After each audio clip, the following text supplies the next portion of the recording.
Assalamualaikum pemirsa yang berbahagia. Di balik megah dan riuhnya gedung-gedung pencakar langit Jakarta, tersimpan denyut nadi spiritual yang telah berdetak selama ratusan tahun.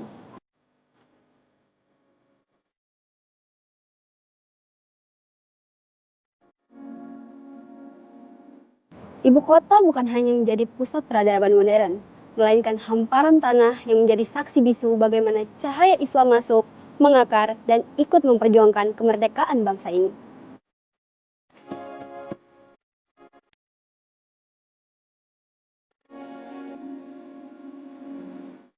Hari ini kita akan melintasi waktu menelusuri jejak-jejak suci, mulai dari mahakarya modern, benteng pertahanan para pejuang, hingga masjid-masjid kuno di pesisir utara yang penuh karomah. Bersiaplah akan saksi keindahan arsitektur dan kedalaman filosofi yang terkandung di dalamnya. Bersama saya Alia Nabila, inilah Jejak Cahaya Masjid.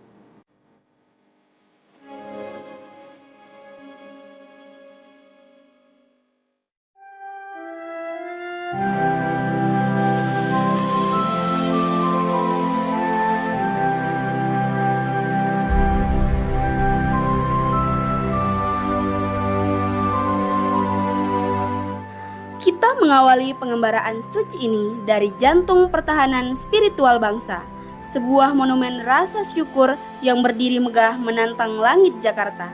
Masjid Istiqlal, lahir dari pergulatan ide pasca kemerdekaan, masjid ini digagas langsung oleh sang proklamator Insinyur Soekarno pada tahun 1961 sebagai simbol bahwa bangsa yang merdeka harus memiliki rumah ibadah yang agung.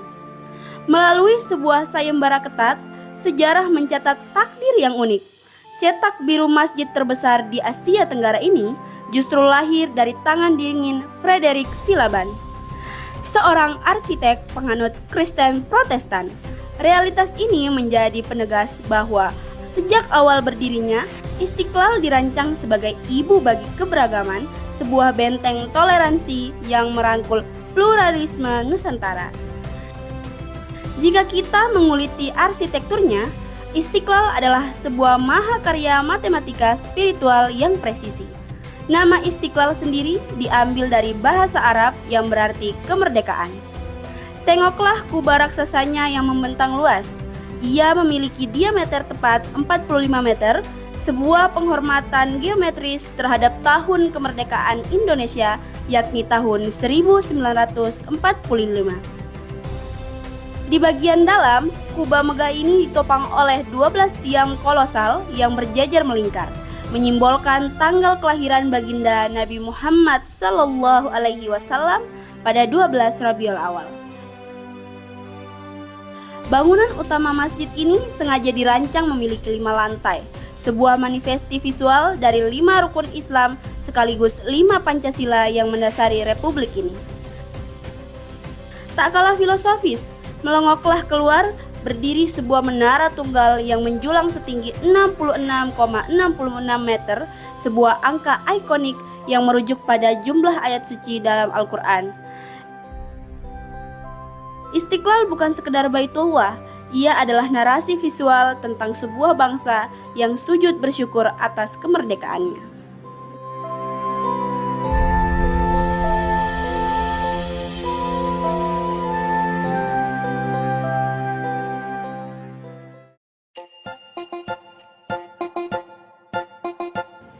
Meninggalkan kemegahan Istiqlal, kita merajut langkah menuju koridor Cikini, tempat di mana pemukiman padat berkelindan dengan sejarah perlawanan tanah air. Disinilah berdiri Masjid Al-Makmur, sebuah situs suci yang kisahnya berkelindan erat dengan maestro lukis legendaris dunia asal Indonesia, Raden Saleh. Jauh sebelum bangunan batunya sekokoh sekarang, tempat ini hanyalah sebuah surau kayu sederhana yang didirikan pada tahun 1860 di atas hamparan tanah luas milik sang maestro. Di masa kolonial, surau kecil ini bukan sekedar tempat mengadu pada Tuhan, melainkan epicentrum pergerakan kultural masyarakat Cikini dalam mengonsolidasikan diri melawan cengkraman ketidakadilan penjajah. Lembaran sejarah Masjid Al-Makmur dipenuhi dengan aroma heroisme, ketika tanah milik Raden Saleh jatuh ke tangan sebuah yayasan swasta Belanda. Intimidasi pengusuran berkali-kali membayangi masjid ini. Namun, dengan nyali yang tak pernah ciut, masyarakat Cikini membentuk brigade hidup, menolak tunduk, dan dengan gigih mempertahankan setiap jengkal tanah suci ini dari keserakahan kolonial. Bangunan yang kita saksikan berdiri anggun hari ini adalah hasil restorasi besar-besaran pada tahun 1932. Mengadopsi arsitektur Timur Tengah dengan kubah-kubah kecil dan lengkungan simetris yang menawan, secara filosofis, Masjid Al-Makmur Cikini melambangkan keteguhan iman yang tak goyah oleh ancaman. Sebuah pengingat bagi generasi hari ini bahwa hak beribadah dan kehormatan spiritual adalah sesuatu yang harus diperjuangkan dengan persatuan dan keberanian yang utuh.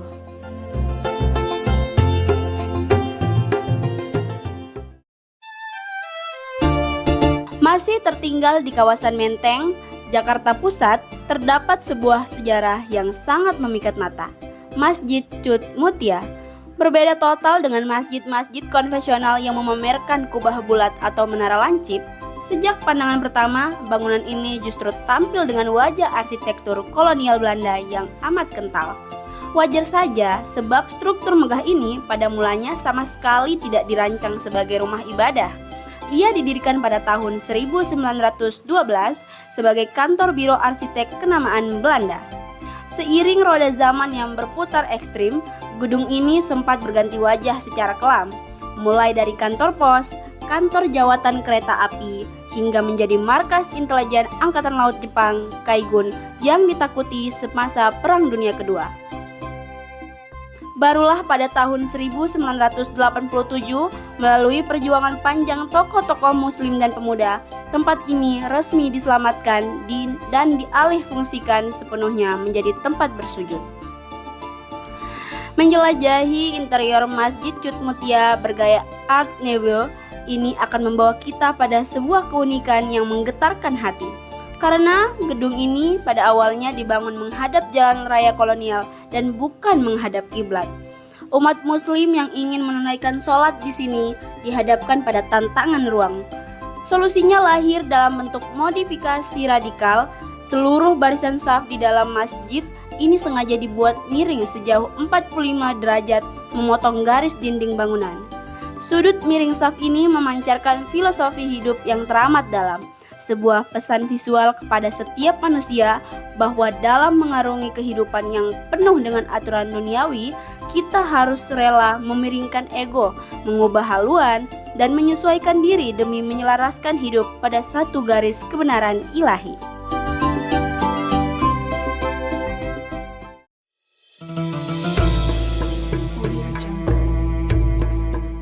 Langkah kaki kita membawa kita ke tepian samudra, menyusuri pesisir utara Jakarta yang syarat akan kisah mistis dan kesejarahan.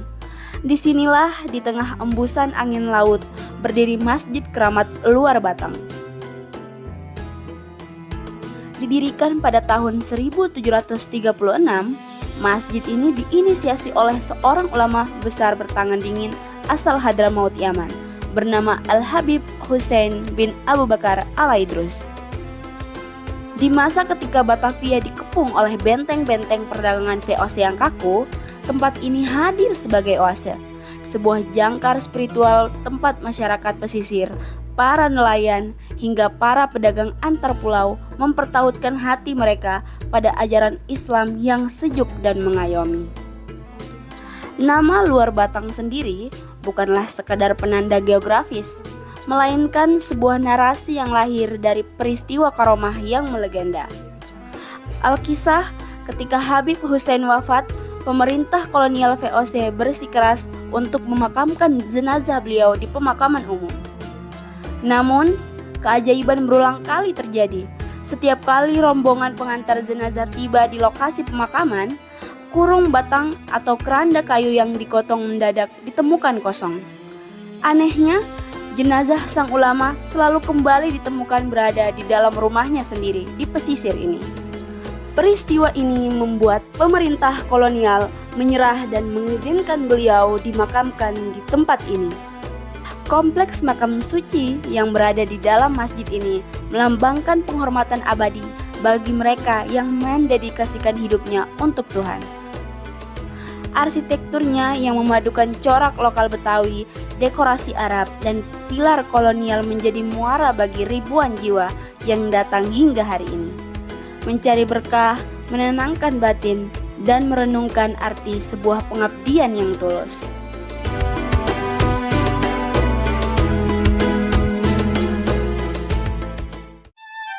Bergerak lebih jauh ke ujung timur pesisir Cilincing, kita seolah terlempar kembali ke abad 16 saat menapakkan kaki di Masjid Al-Alam Marunda.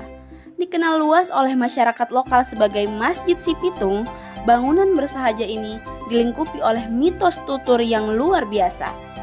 Konon, masjid ini didirikan hanya dalam waktu 1 malam saja oleh para wali penyebar Islam terdahulu, termasuk Sunan Kalijaga, saat mereka menjejakkan kaki di pesisir utara Jawa. Jauh dari kesan megah dan gemerlap, bangunan ini adalah wujud nyata dari sebuah kepasrahan dan keteguhan iman masyarakat pesisir yang hidup di tengah kerasnya hantaman alam dan penindasan zaman. Menelaah fisiknya, masjid ini sepenuhnya mengadopsi gaya rumah panggung tradisional Jawa Betawi dengan struktur atap tumpang dua secara teologis menyimbolkan keterikatan yang tak terpisahkan antara iman dan Islam.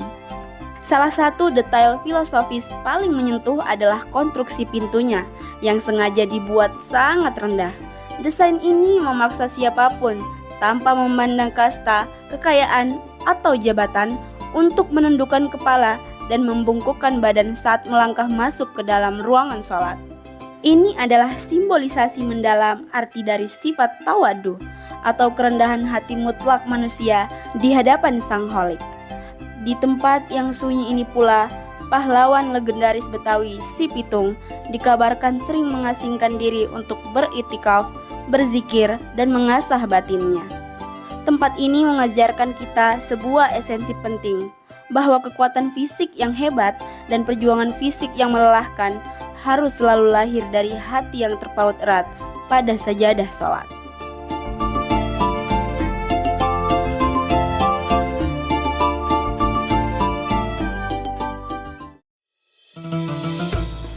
Kini kompas perjalanan kita berputar menuju Jakarta Barat, membelah urat nadi kawasan bersejarah Pekojan Tambora. Di sela-sela pemukiman tua yang syarat riwayat ini, berdirilah Masjid Jami An-Nawir, dibangun pada tahun 1760 oleh seorang ulama terpandang bernama Syed Abdullah bin Ali Al-Aidrus. Tempat ini memegang reputasi emas sebagai salah satu masjid terbesar dan termegah seantero Batavia pada abad ke-18. Lebih dari sekedar tempat beribadah, An-Nawir pada masanya adalah gerbang utama, sebuah pelabuhan intelektual bagi para imigran asal Hadramaut Yaman yang datang untuk berdagang sekaligus menyebarkan sanad keilmuan Islam ke seluruh pelosok Pulau Jawa. Menatap interior Masjid An-Nawir adalah menatap keindahan akulturasi dan ekletisisme arsitektur yang berani, gaya mur Islami, sentuhan neoklasik Eropa, dan fungsionalitas lokal Betawi melebur jadi satu dalam harmoni yang pas.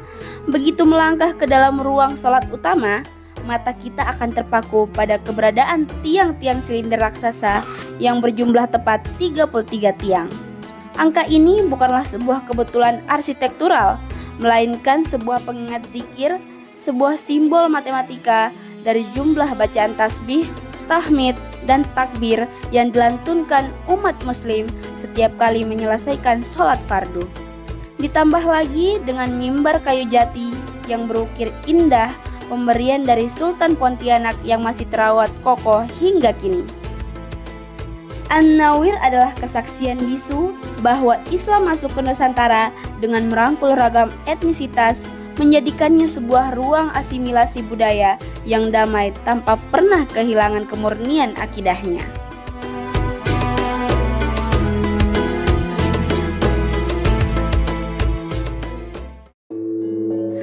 Perjalanan spiritual kita akhirnya menemui muara akhirnya di Kampung Angke.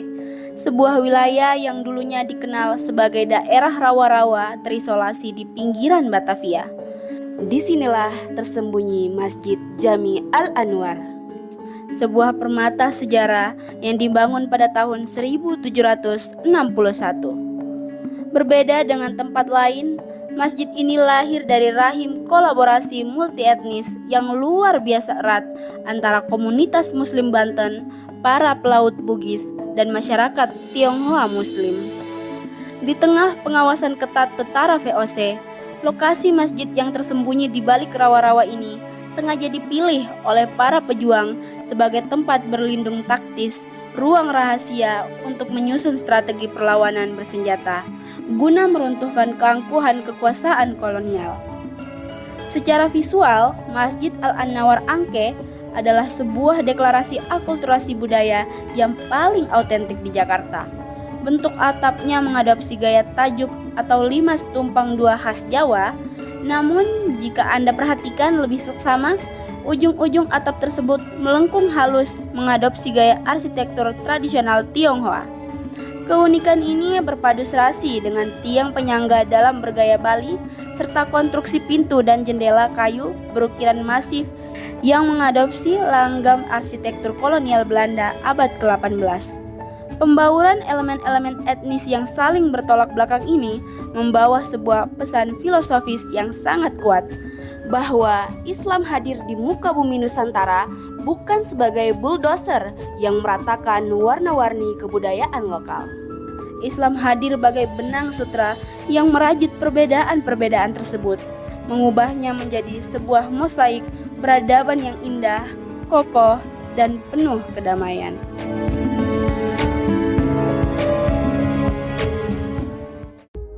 Pemirsa, penjelajahan kita di kota metropolitan ini telah membuka mata bahwa masjid-masjid tua di Jakarta bukan sekedar menjadi tempat merebahkan dahi bersujud.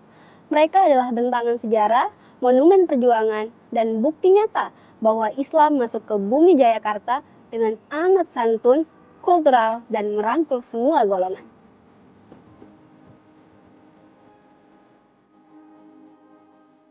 Dari kemegahan matematika spiritual Istiqlal hingga kesederhanaan di pesisir Marunda, kita diajarkan satu hal, bahwa iman yang kokoh selalu melahirkan kedamaian dan harmoni bagi sekelilingnya. Semoga rekam jejak yang kita telusuri hari ini dapat menyalakan kembali cahaya di dalam hati kita untuk terus merawat iman dan peradaban ini. Saya Alia Nabila pamit undur diri, sampai jumpa di perjalanan jejak cahaya masjid berikutnya. Wassalamualaikum warahmatullahi wabarakatuh.